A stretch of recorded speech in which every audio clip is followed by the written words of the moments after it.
요즘은 제가 좀 뭔가 이 심리적인 변화를 겪으면서 이 의도라고 하는 이 키워드 하나가 들어왔거든요. 그러면서 이 내 안에 거절이라고 하는 것들이 좀 많이 지워지는 것도 느끼고 있거든요. 그래서 세 번째 질문이 의도에 관한 질문인데요. 지난번 이제 피파리 때 조양 대표님께서 이제 뉴질랜드 가서 사람을 만날 때 '한 사람만 도와주자.'라는 생각으로 사람을 만나겠다고 하시더라고요. 근데 반면에 보험업에 있다 보면 이런 얘기들을 들을 수 있거든요. "한 집만 털면 된다." 그래서 전자와 후자는 모두 사람을 만나는 거는 같지만 의도는 완전히 다름을 좀 느끼거든요. 그럼 대표님께서 이런 어떤 의도를 가지는가가 왜 중요한지를 좀 말씀해 주시면 좋을 것 같아요.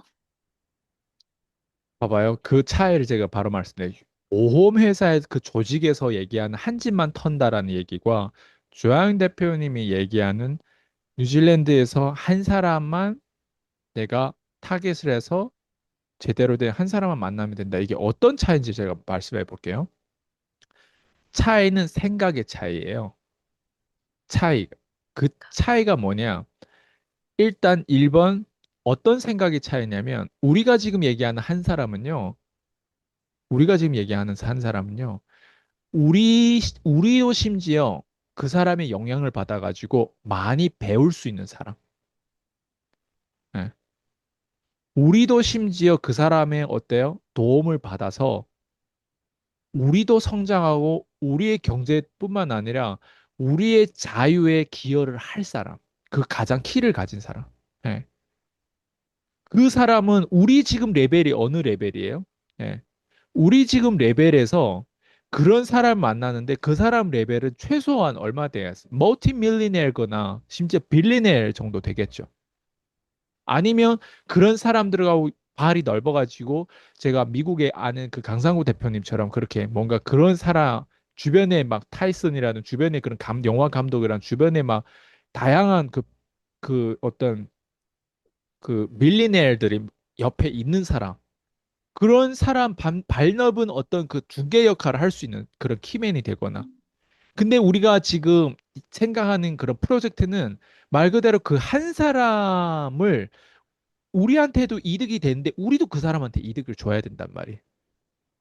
그러니까 이 이득 줘야 되는 이 관계에 있어서 우리가 어떤 이득을 그 사람 만약에 우리보다 돈이 더 많다면 우리가 돈하고 상관없는 이득을 준다거나 아니면 그 사람이 현재 있는 돈보다 우리가 그 사람의 지금 그 사람이 만약에 뭐 100억을 가지고 있다면 그 사람이 100억보다 더 돈을 많이 만들게 만들거나 예를 들면 그 사람 사업가라고 했을 때 우리가 투자해서 성공했다면 투자에 이끌 수 있거나 아니면 우리는 사업 쪽인데 그 사람만의 투자 쪽이라고 하면 사업 쪽에 있어서 우리가 뭔가 할 수 있는 코리아, 차이나 그리고 뭐 뉴질랜드에 대한 이 역할을 한다거나 우리는 지금 이런 어떤 내용을 본단 말이에요. 그러니까 이런 내용에 대한 스케일에 대한 생각인데 보험파리들이 한 집만 털자 했을 때 그 한 집이 지금 우리에 대한 사이즈처럼 지금 생각할까요? 이 차이가 이해돼요? 보험파리들은 그냥 조직에서 그런 얘기를 하면 우리하고 딱 같은 타겟과 같은 전략인 줄 아는데 전략 자체가 개인 파워가 다른데 어떻게 전략이 같아요? 생각하는 게 아예 거기에 대한 전략에 대한 그 디테일이 다르고 방향성이 다른데 걔네들은 한 집만 턴다라고 하는데 한 집을 털어가지고 성공 못해요, 보험파리들은. 우리 같은 한 집은 털어야 돼요. 우리 정도에 대한 레벨이 되는 사람을 털어야 돼요. 음. 우리 정도 레벨 되는 사람만 한 사람만 털어도 예? 1억이 나올 수도 있고 10억이 나올 수도 있는 거예요. 근데 보험파리들이 그런 한 사람을 털 수 있을까? 왜? 어떻게? 어떤 명분으로 털 거예요? 지는 배운 게 없어. 교육에 투자한 것도 없죠. 책 읽은 것도 없어. 작년에 몇 권 읽었냐고 봤는데 10권도 못 읽었어. 그럼 네가 해놓은 게 지난 40년도, 30년도, 50년도 해놓은 게 뭐냐로 했을 때 그냥 남편한테 얻어 맞거나 아니면 그 뭐야 그냥 아이들 그냥 서커맘처럼 그냥 했던 거나 그냥 다단계 전에 좀 하다가 그냥 돈 안 되니까 보험에 뭔가 취직됐다거나 아니면 누구 집에서 노는데 누가 소개를 받았던 그런 정체성을 가진 사람이 갑자기 한 집을 털어가지고 내가 갑자기 억대 연봉 되고 갑자기 10억 연봉이 될까? 밀리네어 될까? 안 된단 말이야. 한 집을 털어서 어떻게 돼? 한 집을 털었는데 어느 저 되게 구진 동네 원룸에 사는 그 어른 한 집을 털었어. 예를 들면 그 집에서 총 수입이 연 총 수입이 3천만 원이야. 그 영촌 수입이 3천만 원에 보험을 10%를 가진다고 해볼게요. 그럼 300만 원을 내가 1년에 300만 원을 털었어. 한 집에. 그 집에 총 수익이 3천만 원이야. 어떨 것 같아요? 어떤 사람 총 수입이 3천만 원 있거든요. 가족이 셋이 사는데 총 수입이 3천만 원 사람도 있어. 네? 그럼 총 수입이 그냥 1억을 칩시다. 그러면 한 집을 털었어요. 그 10% 치면은 1천만 원이야. 네? 그러니까 1천만 원 레버리지 해가지고 얼마예요? 네? 생각해봐요. 한 달에 100만 원이잖아요. 그게 1천만 원 해서 어쨌든 이게 말이 안 되는 거예요. 한 집을 음, 털어가지고 그래 그 한 집을 털었는데 이번 올해는 그래서 한 집을 털어가지고 심지어 억대연봉 됐어. 심지어 운이 좋아가지고 다음 해는 또 그 한 집을 털 거야? 그럼 다른 집 턴다고 했을 때 그게 보장이 돼? 불안하지 않을까? 어떻게 한 집 이해돼요? 무슨 말인지? 그리고 그 한 집도 매 순간 내가 털어야 되잖아 가서. 예.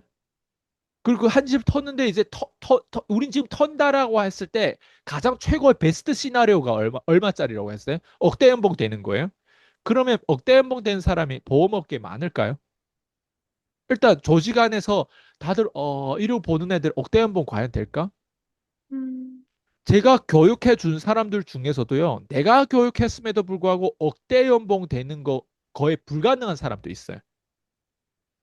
그렇게 행동하고 그렇게 생각하고 그렇게 그 사람의 수십 년의 그 잘못된 생각과 그 미신과 그 잘못된 믿음과 잘못된 어떤 그 패턴을 깨부시는데 심지어 몇 달 걸리는데 어떻게 갑자기 그 사람들이 한 집만 털어가지고 그렇게 억대 연봉 될 수 있을까? 베스트 시나리오가 억대 연봉이에요. 베스트가 억대 연봉이면 월스트가 있고 평범한 게 있어요. 대부분 사람들 베스트라고 하는 게 거의 로또 수준이란 말이에요. 로또 수준이 억대 연봉이면 인생이 끝난 거 아니에요? 로또 수준이 천억, 1조 정도는 돼야 되지 않을까요? 몇백억은 돼야 되잖아. 근데 로또가 한 번 1년에 억대 연봉 벌어보는 게 로또야.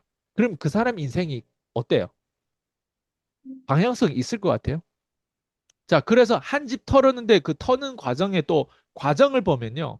의도가 아까 지금 피디님 얘기한 것처럼 의도가 좋지 않아요. 내 호주머니 채우기 위해서. 아, 내가 다단계 하다가 보험 이제 돈이 안 되니까 보험까지 왔어요. 이게 내 의도예요. 돈이 안 음, 되니까 보험에 돈이 된다고 하니 돈이 된다는 게 뭐예요? 고객의 명단에서 이제 계약이 나와야 어때요? 돈이 될 거 아니에요. 10만 원짜리, 100만 원짜리, 1000만 원짜리 나오던 그래야 돈이 된단 말이에요. 근데 그 돈이 되는 게 내 주머니를 채우는 거지. 금융에 대해서 알아서 그 사람이 구멍을 막아주고 그 사람 진짜 보험을 들음으로 해서 세금의 세제라도 네가 알아? 네가 돈을 세금을 내봤어 그렇게 많이? 세금의 세자도 모르는 사람이 누군가 세금을 절약해 준대. 에? 말이 돼요? 연금에 대해서 그 플랜에 대해서 복리의 힘에 대해서 단리의 힘과 복리의 힘의 차이점에 대해서 모르는 사람이 복리의 힘으로 뭔가 뭐 연금을 들어준대. 그게 보험의 복리의 힘이 나올 것 같아요. 수수료가 벌써 바로 내 호주머니에 들어온다는 건 그 고객의 어때요? 음, 해가지고 수수료를 내가 빼먹는 거지. 그게 어떻게 고객의 복리의 힘을 위해서라는 지수 투자, 코스피 200이라든가 뭐 S&P 500 같은 거를 투자하게 만들어야지. 저비용 인덱스라든가. 에? 안 그래요? 금융에 대해서 알아? 네가? 그러니까 보험파리들이 금융에 대해서 모르는 사람들 어때? 가서 어때요? 고객들을 도와준대. 뭘 어떻게 도와줄 건데? 그래서 보험파리들 전 되게 안 좋아하거든요, 이제는. 예. 원래도 안 좋아하는데 보험파리들 수강생이 있고 나서 더 안 좋아진 것 같아요. 왜? 얘네들은 이게 상식이 없어. 예. 그래서 음, 아이스강이 너무 고집고대로 이렇게 잘 가르쳐 주려고 하다 보니까 어때요? 거기에 그래도 조금 적응하려고 하는 사람이 있는가 하면 예. 하고 가버리고 도망가는 사람이 있고. 그래서 잘 될까? 난 보험파리들은 제 교육에 안 들어왔으면 좋겠어요. 보험 팔기 위해서 PCM을 안 들었으면 좋겠어요. 예. 왜? 어차피 제가 보험파리들 엄청 깔 거니까 PCM에서는. 보험팔이뿐만 아니라 그냥 그 의도가 나쁜 애들은 그냥 내가 되게 혐오하는 것 같아요. 그런 사람들. 의도가. 그 의도가 좋은데 무지한 사람도 내가 좀 혐오하는 것 같아요. 음, 우리 교회에서는 의도가 좋아요. 우리 교회에서는 세계 복음화가 의도예요. 근데 되게 무지해요. 구호만 외치고 있어요. 수년간 안 변했어요. 난 그런 걸 보면서 아, 세계 복음화는 외치는데 세계 복음화를 위해서 네가 그래서 어떤 리스크 테이크를 했는지를 보면 맨날 구호만 외쳐요. 맨날 광화문에 가가지고 맨날 구호만 외치는 느낌이라고 할까? 제가 그래서 저희 가족들도 광화문 나가지 않게 하잖아요, 이제.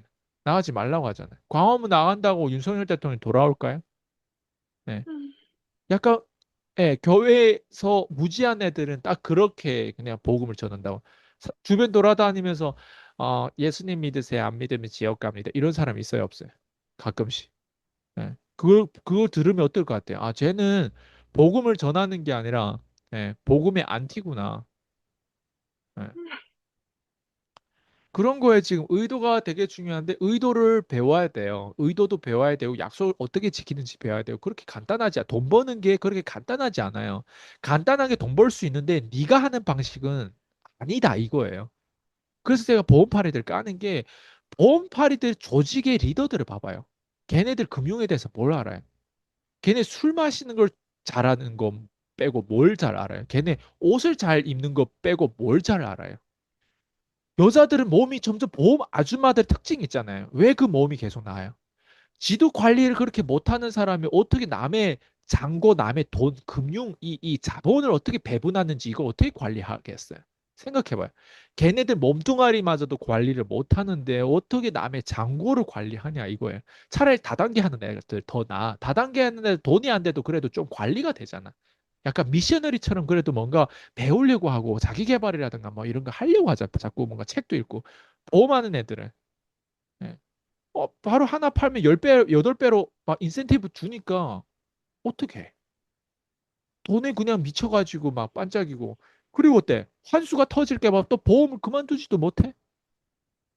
환수가 터지는 게 단순히 그 사람 계약 해지해서 터지는 게 아니라 입금을 납부를 못해도 환수가 터진대요. 음, 네. 웃기지 않아요?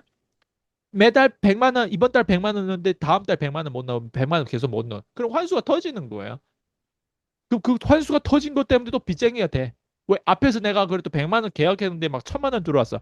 야, 이제 우리 가문이 어때? 산다. 이제 우리 어때? 변한다. 우리 이제 잘 살아보자. 이렇게 완전 술도 마시면서 완전 막 끼리끼리 막 이렇게 했는데 환수가 터져버렸네. 고객이 전화했는데 전화도 안 받네. 빚쟁이가 되는 거예요. 왜? 앞에서 1000만 원 벌었으면 한 어때? 100, 200을 이미 써버렸거든. 환수가 터지면 다시 돈을 돌려줘야 되는데 돈을 돌려줄 돈이 있어? 그러니까 어때? 또 보험에 어때요? 완전 찌그러져. 근데 그 사람은 안 변했어. 뭐가 안 변했어? 훈련도 안 됐고, 의도가 뭐고, 판매력도 없고, 예? 금융에 대한 지식도 없고, 예?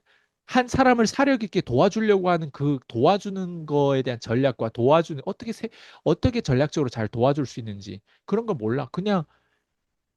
그냥 우쭈쭈 하러 가는 거예요. 그냥 공감해 주려고 가고, 그냥 그 사람의 고객들도 별 쓰레기 다 얘기해, 보험사들아. 그걸 다 들어주면서 내 보험 하나를 계약하기 위해서 처음에 쓰레기를 막 던지는 그 막 듣다가 계약도 할 수도 있어.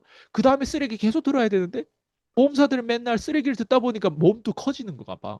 밥만 먹는 게 아니라 쓰레기를 듣다고 어때 몸도 커지는 것 같아. 보험사들 까는 게 아니잖아요. 그 속성을 까는 거잖아요. 그죠? 그 속성에 당한 사람들 지가 찔리겠지. 이런 영상을 보면 막 괘씸하겠지. 내가 이렇게 얘기하니까. 근데 이게 현실이라는 거예요. 아까 얘기했듯이 저는 이런 본질을 보여줘요. 그러다 보니까 자기 주제 파악을 하는 거예요. 아, 내가 진짜 40년, 50년, 60년 살았는데 심지어 내 인생에 책 10권을 제대로 정복한 책 10권도 어떤 책을 읽었냐가 되게 중요해. 금융서적 같은 건 아예 쳐다보지도 못하고 아, 내가 너무 무지하게 살았구나. 이거를 깨닫다 보면 얼마나 힘들겠어요. 우리 커뮤니티에 들어와서. 그걸 견디면 어때요? 그 다음 단계가 있지만 그걸 못 견디면 도망가야 되죠. 사라져야죠. 네. 네. 듣다 보니까 생각의 차이가 진짜, 중요한 같아요. 그래서 어떤 사람을 만나느냐도 그런 어떤 기준을 가지고 내가 배울 수 있는, 나도 배울 수 있고 상대방한테도 도와줄 수 있는 그런 어떤 사람을 만나야 된다. 이 말이 되게 많이 와닿았고, 자유에 기여를 할 사람. 이 말도 되게 많이 와닿았습니다. 그리고 이게 관계가 약간 좀 더 기브 앤 테이크 그런 어떤 관계도 있는 것 같고, 오늘도 네, 인터뷰 너무 감사하고, 인터뷰 통해서 되게 많은 걸 배우고 있거든요. 그리고 인터뷰가 또 이렇게 재미있었나? 라는 생각이 오늘 또 드는 것 같습니다. 네, 오늘도 감사합니다. 수고하셨습니다.